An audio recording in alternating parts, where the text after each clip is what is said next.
Hi everyone, welcome to the webinar and workshop series conducted by TCS in lieu of the upcoming SCS exams happening in November 2025. My name is Nick and I'm the lead tutor and evaluator for SCS at TCS. So let's look at the session plan. First things first, I'm going to take you through your E3 syllabus, and then as usual, I will direct your attention towards a masterclass, thereby taking you through a question to do with your E3 syllabus, which is contained within mock exam 1. And also towards the end of today's session, I will be conducting a Q&A. So let me quickly remind you of the upcoming workshop we have scheduled for you, which is the final workshop, which happens just 2 or 3 days before your examination, in which I'm going to share last minute tips with you to make sure that you are capable of walking into the exam with a high level of positivity. Because as per what I highlighted in the fourth webinar, if you're confident about yourself, then you can easily pass this examination. So just like how you have attended the previous webinars and workshops on a weekly basis, I hope you will attend the final workshop, which is happening next Saturday at the same time. And having said that, let me quickly take you through the E3 syllabus. So I want you to direct your attention towards the syllabus coverage document, which we have already shared with you via the student dashboard as well as via our WhatsApp group. So first things first, everything to do with strategy evaluation and formulation will be tested at this stage, because as you know, you are playing the role of a senior finance manager who is directly reporting to the board members. So as a direct report to the board, you are supposed to be involved with strategic decision making. So your knowledge concerning strategic options and how each strategic option is aligned with the vision, mission, and value will be tested at the exam. So there could be questions which are intended to test your knowledge about the essay framework when it comes to evaluating a strategic option, or the examiner will specifically mention the fact that you are supposed to conduct an evaluation concerning a certain strategic option, simply considering the vision, mission, and values of your chosen company. So you should, in order to conduct these type of evaluations, first things first, you need to gain a good understanding of what appears within our vision, mission, and values. And also there could be a variant. Definitely there is going to be a variant which is tied to some type of a diversification. It could be us opting for some type of vertical integration or us entering a new market. So I've covered both these elements within the 7 mocks which we have developed. So in terms of a vertical integration, I've considered us acquiring a lithium supplying company. And with regards to entering a new market, I've considered various different alternatives in which I've looked into pursuing some type of related diversification, thereby moving into setting up a charging infrastructure company, or it could be tied to us trying to introduce a new type of a product into the market, thereby with the intention of entering a new market. So likewise, I've considered all these elements within the 7 mocks which we have developed. And you should know how to deal with various different options as well, and how to deal with these when it comes to purchasing these options, how to deal with the nitty-gritties tied to these options. So your knowledge concerning alternative options will be tested at your examination. And also there could be a situation where we are trying to acquire a company.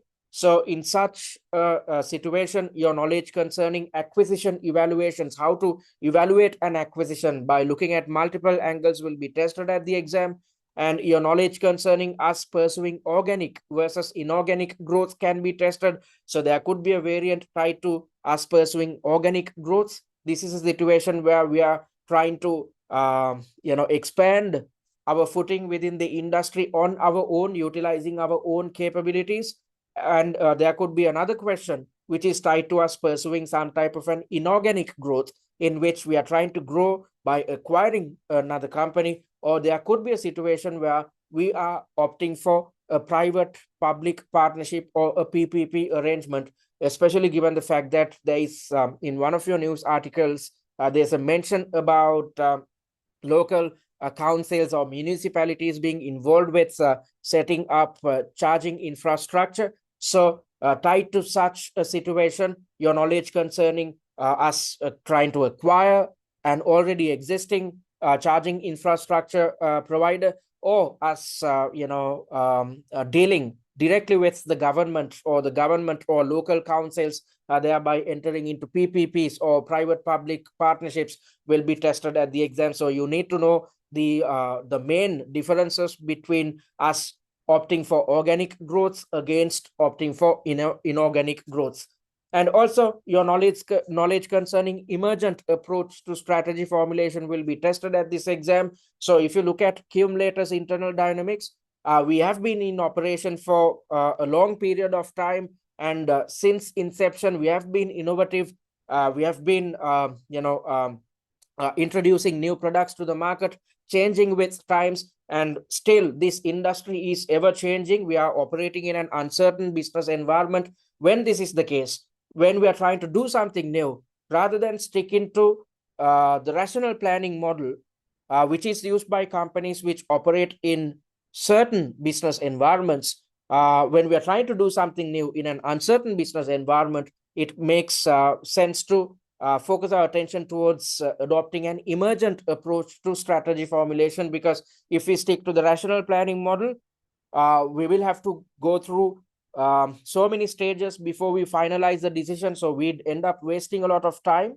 So time is crucial whenever we are trying to innovate or do something new within an uncertain industry. So that is where your knowledge concerning emergent strategies will be tested at the exam. So you need to have a good understanding of the differences between the rational planning model and the emergent approach to strategy formulation.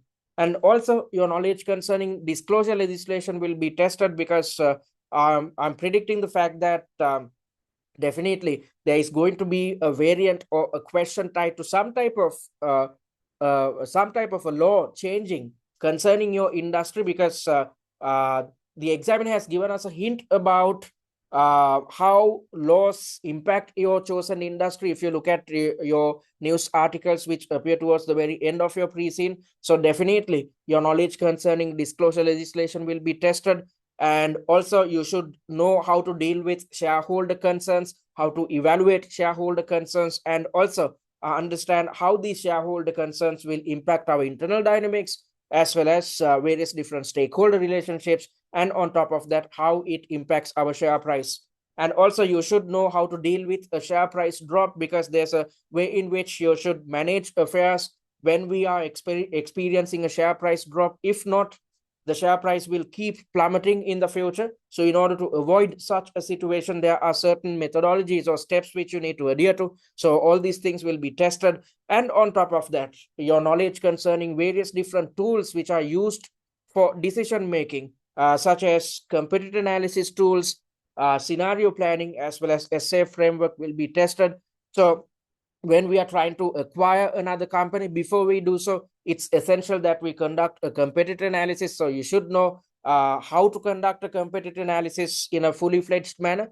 And on top of that, when marking your papers, especially when I was marking your third mock exam, I encountered this problem. Most of you, there was a question tied to scenario planning which appeared within our third mock exam, but most of you had thought that you are supposed to utilize the SA framework.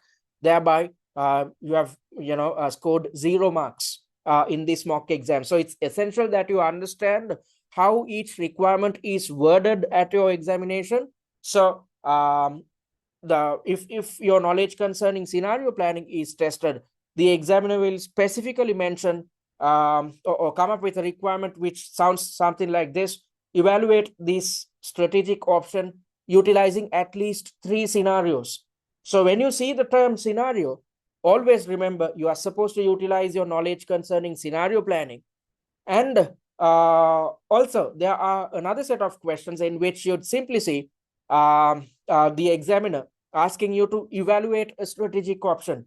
So whenever you are supposed to evaluate a strategic option, As per what you have learned in your E3 syllabus, you are supposed to utilize the SA framework or the suitability, acceptability, and the feasibility framework. So when you are evaluating a strategic option, yes, you can look at the advantages and disadvantages of a certain strategic initiative, but with the intention of coming up with a foolproof or a holistic answer, it's essential that you utilize the SA framework, because if you do so, you are looking at multiple angles under suitability. You are trying to figure out whether a certain strategic option is aligned with our vision, mission, and values, and the existing business model.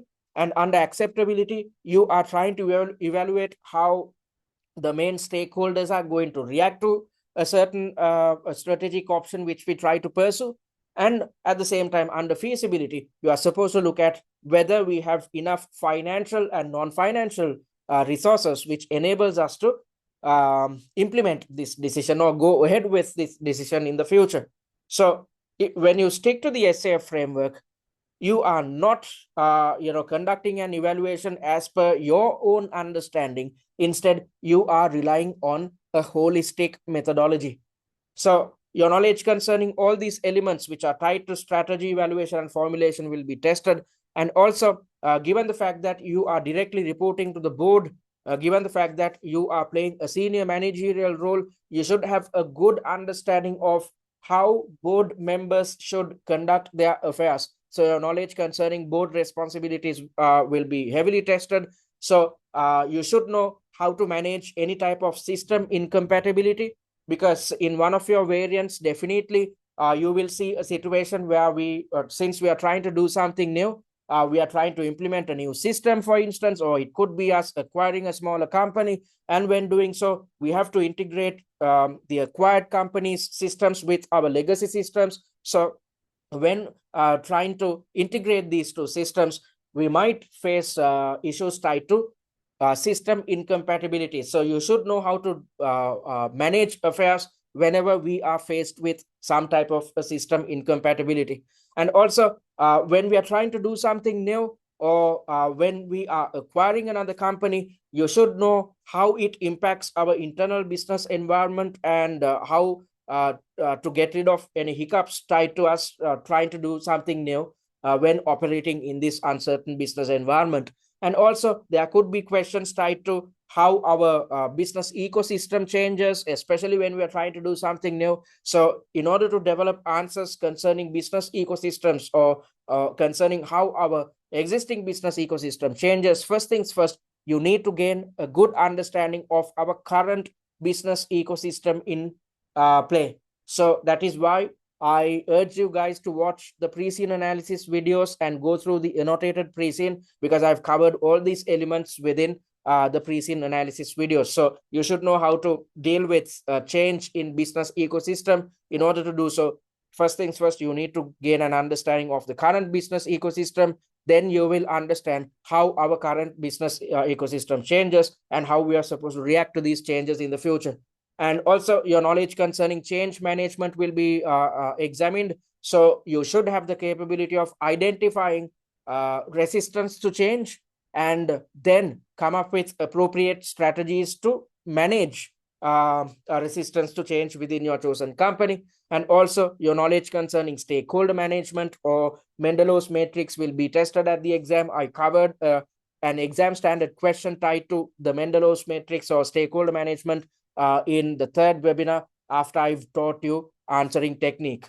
And also, you should know how to conduct disciplinary action in a foolproof manner, and also how to deal with an appointment. It could be a manager, or a new type of a manager, someone like a risk manager, or it could be us appointing a new board committee. So you should know how to deal with these appointments by focusing your attention towards ensuring that we are successful when pushing for these changes within our company. And at the same time, we have to make sure that we fall in line with corporate governance best practices, as per what you have learned under the combined code of corporate governance, which is practiced in the UK. And also, your knowledge concerning corporate governance and ethics will be tested, because as a direct report to the board, you have to gain an understanding of how the board members are supposed to direct the company in which you work. So you should have a good understanding about board accountability. There will be a scenario which highlights some type of a comment made by one of our board members or some type of action our board members intend to take. So you have to have the capability of understanding whether our board members are working in a responsible manner, whether they are upholding the relevant levels of accountability when operating within the board. So your knowledge concerning board accountability will be tested, and you should know how to deal with directors remuneration. So I'm going to focus on this element in today's masterclass, thereby directing your attention towards how to deal with bonus. And also you should know how to restructure the board. When doing so, always you have to think in terms of whether we are falling in line with corporate governance best practices. And similarly, when it comes to board appointment, it could be an executive director or it could be us appointing a non-executive director.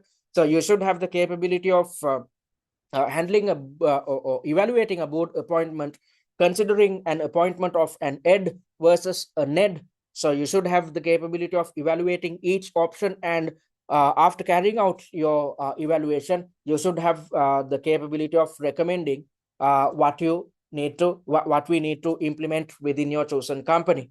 And also how to deal with dismissal of a director, how to dismiss a director, because there's a way in which you should do it. You cannot simply kick someone out of the board. There's a structured approach which you need to adhere to. So all these things are covered within our 7 mock exams. Also, your knowledge concerning ethics and corporate governance will be tested at the exam. So you should have a good understanding of how to evaluate the chairman's or the board's actions. You should have the capability of evaluating whether whether something or some type of action the board tries to pursue is aligned with corporate governance best practices, or whether these board actions are ethical or not. And also you should know how to conduct lobbying in the most ethical manner, and also how to uphold ethics when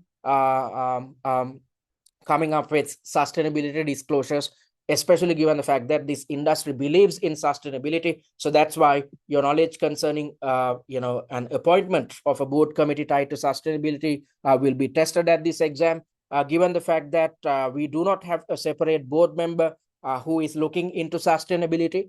That's a shortcoming. And on top of that, we do not have a separate committee which looks into sustainability. Yes, we have a separate committee which looks into risk and CSR. But as you know, sustainability transcends corporate social responsibility or CSR. So I don't believe that the risk committee should also look into CSR elements, because then I feel that the risk committee is overburdened. So that is why I'm suggesting the fact that it's better to appoint a separate, it could be us appointing a separate executive director who looks into sustainability, or we should appoint a separate sustainability committee and make sure that the risk committee is left to only focus their attention towards risk identification and coming up with risk mitigation strategies. So all these elements will be tested at your examination, which are tied to your E3 syllabus. So I hope you gain an understanding of how each of the E3 syllabus areas can be tested at your exam.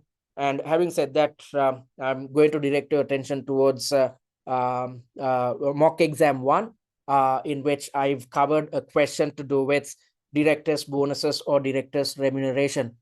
All right, so let's read through.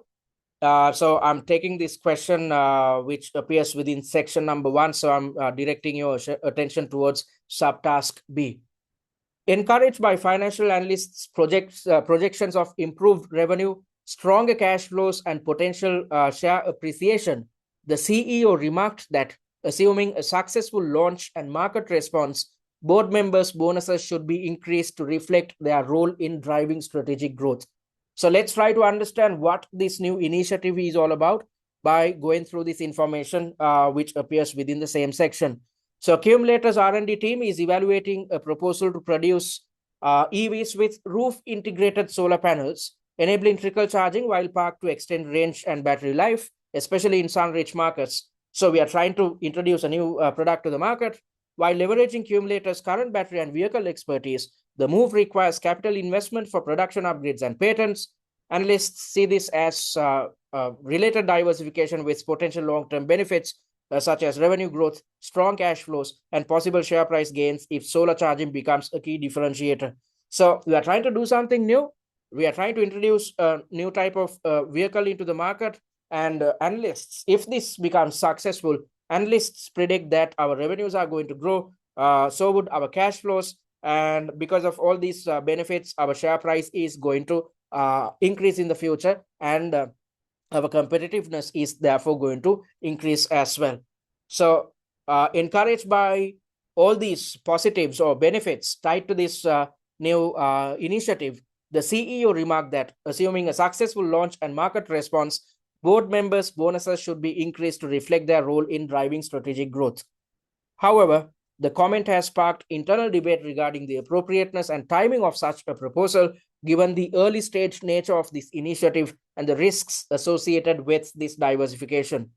So let's look at your requirement. You are supposed to evaluate the CEO's suggestion with regards to the bonus. So as you know, as per our answering technique, before you develop the answer plan, you are supposed to simplify the requirement in your own words in a concise manner. That's exactly what you can see in here. Director's bonus. So I've simplified it as director's bonus. So you are supposed to evaluate how we should proceed, whether we should proceed with this bonus or not. So the weightage provided is 20%. Based on that, 10 marks are dedicated for the subtask. So let's look at how we should structure your answer. So I've come up with a main heading, which goes as director's bonus, which is in bold and underlined format. First things first, before we proceed with a bonus payment, we have to think about corporate governance or governance considerations. Bonuses should reward realized performance, not projected outcomes. So just because we are projecting positive outcomes in the future, we should not compensate our board members. Board members should be compensated via bonuses if actually the profitability increases in the future due to this new initiative. So if this becomes successful, and after it becomes successful, if we generate additional revenues, therefore, if our profitability increases, then we should pay a bonus, not right now, because we are still in the planning stage with regards to this new initiative. And also, due to the fact that we are still at the planning stage, these diversification's benefits such as recurring revenue, improved cash flows remain unproven. So we should not pay a bonus right now. We have to wait until we figure out that actually the revenues and cash flows that increased in the future. And if we move ahead with paying this bonus, we are prematurely rewarding our board members, which is weakly aligned with good governance practices, because when our shareholders as well as major stakeholders get to know for a fact that we have proceeded to pay a bonus to our board members without being so sure of the success of this initiative, without generating any revenues or increased cash flows, then our shareholders are going to be really upset with the way in which we conduct our affairs, and they will definitely push for a situation where we'd have to replace the board members. So if we go down this route, we will be weakly aligning with good governance practices. And also, you have to think in terms of stakeholder implications, as I mentioned earlier. So I predict a potential shareholder pushback if we go ahead with this bonus payment, because these shareholders will see a misalignment in the way in which we operate and long-term value creation. So as I mentioned earlier, bonuses should be paid if profitability increases, if this initiative becomes successful. If this initiative becomes successful, then it will generate long-term value. And since the board has been successful in generating long-term value, they should be compensated. But this is not the time to compensate them. And if we move ahead with this bonus payment, it will be seen as self-serving, because we have not generated any financial returns yet. And also, we are in a period in which we are supposed to make a lot of investments, which is going to increase our cost exposure. When our costs increase, when we are supposed to spend a lot of money tied to additional investments. On top of all these things, when we try to pay a bonus, which increases our financial burden, it will be not too good for our financial standing. So rather than paying a bonus right now on top of all the costs tied to future investments, we have to wait until this project generates enough return on investments. And if we generate returns, then a portion of it should be paid to our board members as bonuses. And also, we have to be considerate about ESG conscious investors as well, especially given the fact that we believe in sustainability and we are operating in an industry which is driven by sustainability. So these ESG conscious investors will definitely question the timing of this bonus payment, because as I've mentioned previously, we should not pay this bonus payment right now. And also, we should think in terms of how the employees of our organization are going to view this bonus payment, because they might think that we are being unfair, especially when we are facing a lot of risks tied to us pursuing this new initiative. And there's a lot of costs tied to this new initiative. On top of all these things, if we are trying to compensate board members rather than compensating the internal employees of our organization, employees will be demotivated. And also, we have to think in terms of what type of risks we might have to face if we move ahead with this bonus payment.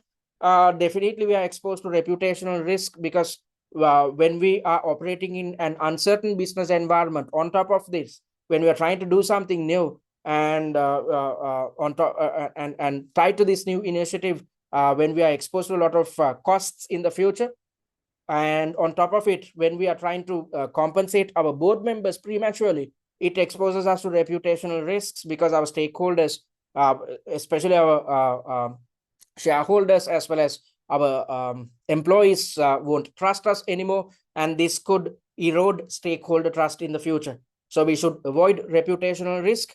And also, when going ahead with a bonus payment, we should not simply listen to board members. Instead, this should be handled by the remuneration committee. So there is no mention about the CEO pushing for this bonus and saying that we should consult the remuneration committee before we finalize our decision. There's no such information presented in the unseen. It appears that the CEO is trying to fulfill is trying to operate in a self-serving manner. So rather than letting board members decide their own remuneration, as per corporate governance best practices, we should ensure that the remuneration committee steps in and evaluates whether we should pay a bonus or not at this moment. So bonus adjustments must go through the remuneration committee, because as I've mentioned in the pre-scene analysis videos, and also I've mentioned this in our annotated pre-scene as well, we have a separate remuneration committee. And the remuneration committee's responsibility is to ensure that they keep tabs about the performance of board members.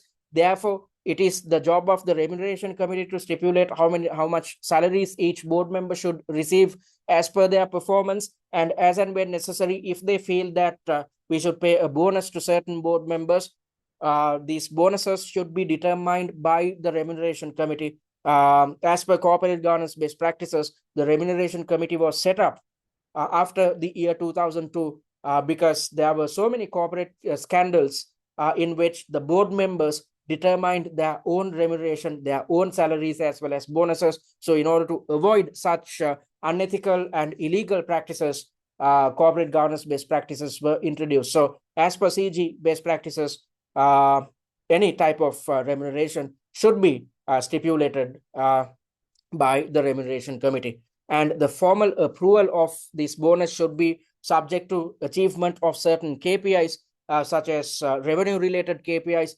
profitability-related KPIs, return on investment-related KPIs, customer satisfaction KPIs, as well as sustainability KPIs. So we have to ensure that after pursuing this new investment, we achieve our revenue targets, profitability targets, therefore return on investment targets, as well as this new product satisfies our customers, as well as via this new product, we are poised to achieve better sustainability. And when we are happy about performance concerning these multiple angles, then the remuneration committee can move ahead and try to determine how much of a bonus we should pay our board members. So the recommendation is to defer the bonus decision until the diversification proves sustainable and profitable. And also, since we have taken a step to defer this bonus payment, we have to develop a communication strategy. There's no mention about whether we have informed our investors or the stock market about this bonus payment. If it's not the case, we need not develop a communication strategy. But if we have already informed the market about a possible bonus payment made to our directors, then we should develop a communication strategy in which we should clarify the rationale behind the deferral of this bonus payment. So in a nutshell, I'm saying that we should not pay the bonus right now as per the CEO's suggestion. So when developing this answer, I first things first considered governance considerations, looking at according to corporate governance best practices, whether we should pay this bonus or not. And I also thought about how the stakeholders are going to react to this bonus payment and the type of risks we are exposed to if we proceed with this bonus payment. And also I highlighted who should or which entity of our organization should actually finalize these bonus payments. And also at the very end, I've made a recommendation, which is to defer the bonus payment. So after you have developed this type of an answer plan, then your next step as per our answering technique is to expand your answer plan in paragraph form. So your final answer should look something like this. So what I've done is, per main bullet point, I've come up with a paragraph each. So your entire answer should be in paragraph form. When marking your papers, I saw that some of you had left remnants of your answer plans within your final answer, which should not be the case. If you leave remnants of your answer plan, you are going to lose marks, because the examiner is particular about the way in which you should finalize your answers. If you provide answers in single sentences, or if you provide answers in bullet points, you are not going to get any marks. Therefore, make sure to expand each answer point in paragraph form. So once you have developed this type of an answer plan, don't start typing the fully fledged answer right below the answer plan. Instead, it's simply a matter of expanding each and every point in paragraph form. So you are reworking on the already developed answer plan. So you need not, spend a separate amount of time to develop the answer plan and then try to expand it from scratch. You have come up with an answer in here. It's simply a matter of, connecting all the dots and developing an answer plan, developing your final answer in paragraph form. All right, so that's what you should achieve. So I hope you gain a good understanding of how to deal with board remuneration. And having said that, before we move to the Q&A, let me quickly remind you what we offer at TCS. So I'm on the SCS page. If you're yet to create a free user account, click on this button and create one. Once you have created a free user account, you'd gain access to our student dashboard.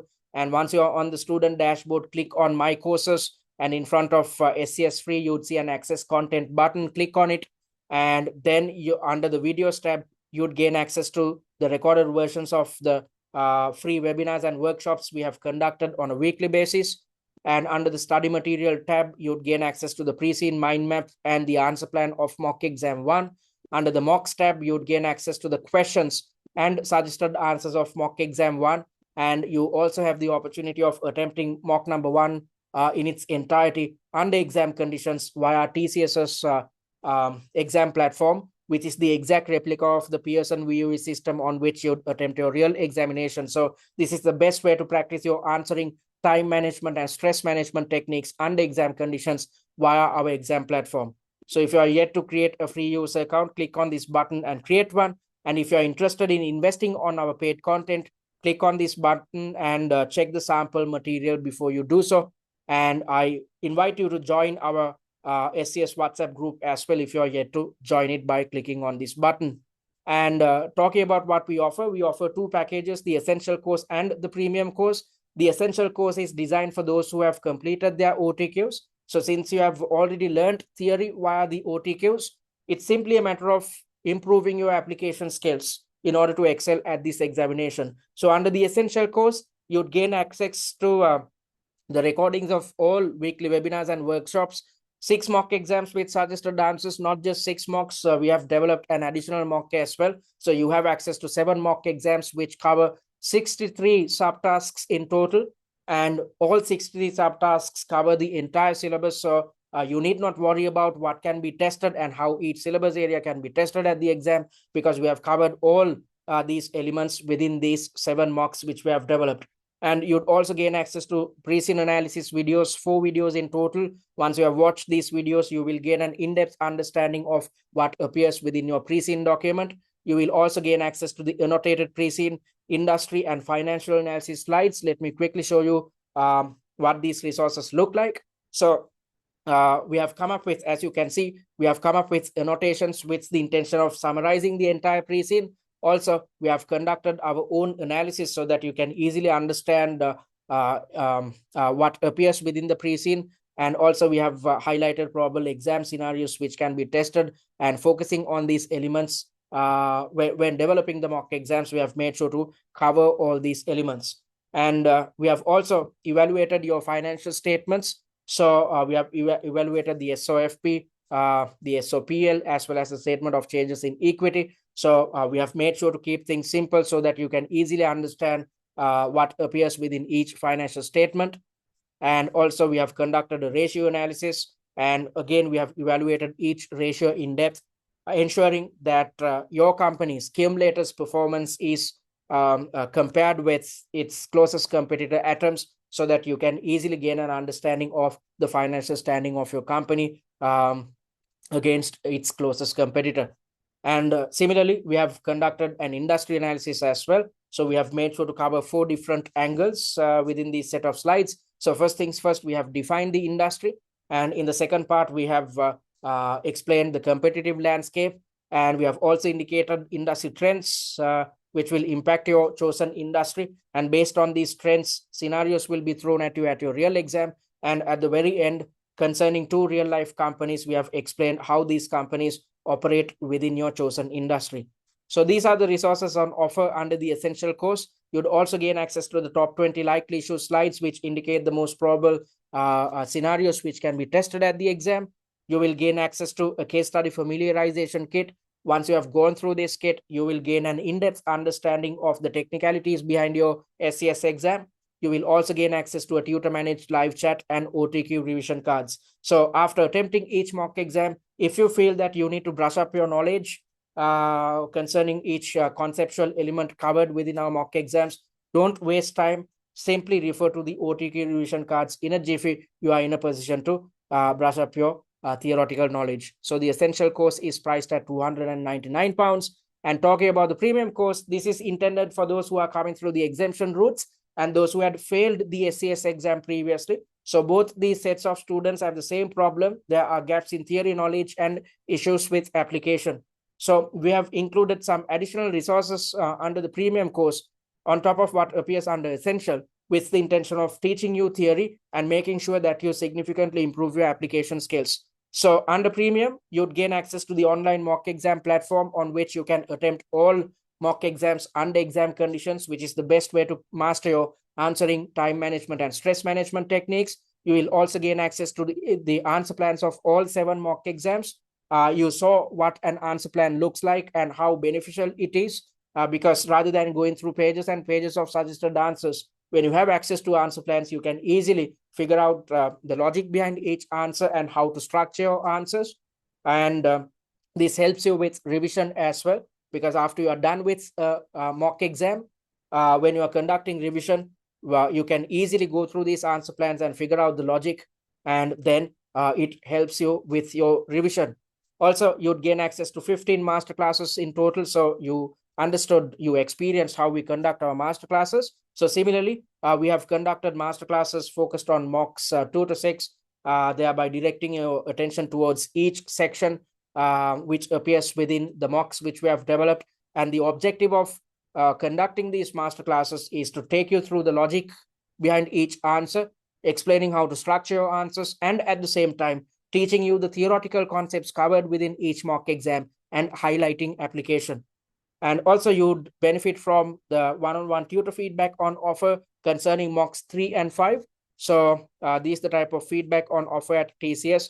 As you can see, we have evaluated each and every point in depth with the intention of highlighting your shortcomings, because the objective of seeking tutor feedback should not be just to get marks, get an understanding of how much you are going to score. Instead, your objective should be to understand what your shortcomings are, because when you understand your shortcomings, you can take steps to avoid them before walking into the examination. So this type of feedback on offer. And at the very end, we have indicated mark allocations on a subtask by subtask basis. We have also indicated the success rate as well. And by looking at the yellow highlighted subtasks, you can easily figure out the subtasks in which your performance was substandard. And when conducting your revision, you are supposed to redevelop answer plans focused on the subtasks which are highlighted in yellow. So that's the type of feedback on offer if you opt for the premium course. So the premium course is priced at £849, which can be paid in 2 installments of £424 each. Or if you opt to pay in full, the price is just £749. You will benefit from a £100 discount. So if you want to invest, click on either of these buttons and invest on your preferred course. And all products are available until the 28th of February 2026. So if you are planning to sit for the exams happening in Feb, invest right now so that you have some additional time to dedicate towards preparations. So let me quickly direct your attention towards the SCS study plan as well, because most of you are sticking to this original 8-week study plan. So let me quickly remind you of what you are supposed to achieve within this week. So we are in week number 7 as per our 8-week study plan. So within this week, you are supposed to attempt mock number 6 under exam conditions. The objective should not be to actually gain a lot of knowledge when attempting a mock under exam conditions. Instead, it's the objective is to practice your answering, time management, and stress management techniques under exam conditions. So once you have practiced these 3 techniques, you can easily learn theory and improve application by watching the 3 masterclasses which we have developed focused on mock number 6. Once you have learned your theory and learned application, test your knowledge by redeveloping answer plans on your own. When you are redeveloping answer plans, do it leisurely. Do not time yourself. Instead, do it leisurely, because the objective is to figure out whether you have gained everything by watching the master classes and whether you have the capability of replicating TCS's answer plans. Because if you can replicate our answer plans at your examination, you are going to get extremely good marks. So that's what you're supposed to achieve if you're sticking to the 8-week study plan. So just like how we have mastered the previous 5 mock exams, master mock number 6 within week 7. And if you're sticking to our 3-week study plan, which we shared some weeks back, then within this week, you are supposed to attempt 2 mock exams or master 2 mock exams, which are mocks 5 and 6. All right. So having said that, I'm happy to say that we achieved a 91% pass rate in the previous sitting. Students achieve this feat by simply utilizing our resources, study resources, and sticking to our study plans. So you can achieve a similar feat if you, keep pushing forward, just like what we have done in the previous weeks. So having said that, I'm moving to the Q&A. So I'm going to pause the recording. So if you want to ask a question, you can drop a message via the chat or simply switch on your mic and talk. All right, folks. So thank you very much for those questions. I hope I addressed everything. So if you want to contact us, you can do it via our website, which is www.study@tcs.com. So visit our website and click on the contact button and drop us a message. Our admin staff will get in touch with you via email during office hours, or you can directly email us at info@study@tcs.com or WhatsApp us on this number if you want instantaneous support. And I urge you to follow us on our social media handles, especially YouTube and TikTok, because via YouTube, you'd gain access to the recorded versions of the weekly webinars and workshops. And via TikTok, you'd gain access to 6 videos, which is a good pre-seen mind map. So until your examination on a daily basis, keep watching these 6 TikToks to keep yourself constantly reminded of the most important points which are highlighted within the pre-seen.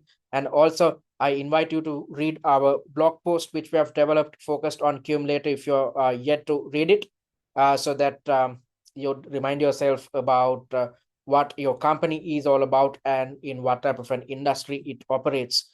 So having said that, it brings us to the end of the E3 Masterclass. I hope you gain something out of this session, and I invite you to join our upcoming final workshop, in which I'm going to share last minute tips with you. So in these final weeks, I hope you will keep moving forward, keep pushing yourself, stick to the study plans which we have shared, because you should not give up right now. You just have week and a half until your examination, so keep pushing forward, and it's crucial that you stick to the study plans in these final days. And if you are encountering any type of hiccups, don't worry, drop me a message. I'm always there to help you guys out. So thank you very much for joining. I'll see you guys next week at 10 a.m. UK or 10 GMT, in which I'm going to share last minute tips with you. Thanks for joining.